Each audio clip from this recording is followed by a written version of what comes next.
آپ نے کبھی کشمیری ہاک پنیر ٹرائی کیا ہے؟ اگر نہیں تو میری آج کی ریسیپی دیکھ کر ضرور ٹرائی کریں گے۔ السلام علیکم، امید ہے آپ سب خیریت سے ہوں گے۔ آج کی ریسیپی بہت ہی ٹریڈیشنل اور ڈیلیشیس ہے، چلیے اب شروع کرتے ہیں۔ 1 kg پنیر ہم نے لیا تو اب اس کو پہلے ہم کاٹ لیں گے اور چھوٹے چھوٹے کیوبز کر کے ہم اس کو گرم پانی میں ابالیں گے۔ پانی میں ابال آ چکا ہے، اب اس میں 1 چمچ ہلدی کی ڈالیں گے اور ایک ایک کر کے سب پیس اس میں ڈال لیں گے۔ پھر یہ اس کو ابال آ چکا ہے تو اب ہم اس کو نکال کے ٹھنڈے پانی میں ڈالیں گے۔ ٹھنڈے پانی میں پنیر بہت نرم رہتی ہے۔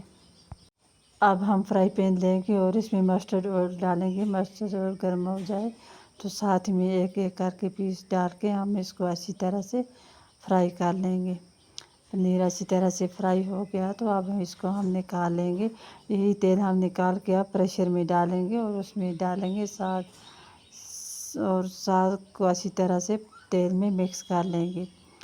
اب ڈالیں گے 1 چمچ ہلدی کی، 2 چمچ مرچ پاؤڈر اور ساتھ ہی میں ڈالیں گے ٹیسٹ کے حساب سے نمک اور اس کو اچھی طرح سے مکس کر لیں گے۔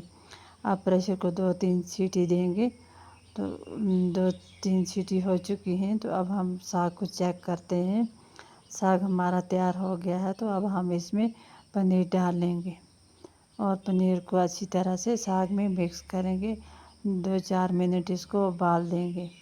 ابال آ چکا ہے تو ہماری سبزی بن کے تیار ہو گئی ہے۔ ویڈیو کو لائک اور شیئر کریں، کمنٹ کرنا نہ بھولیں۔ اللہ حافظ۔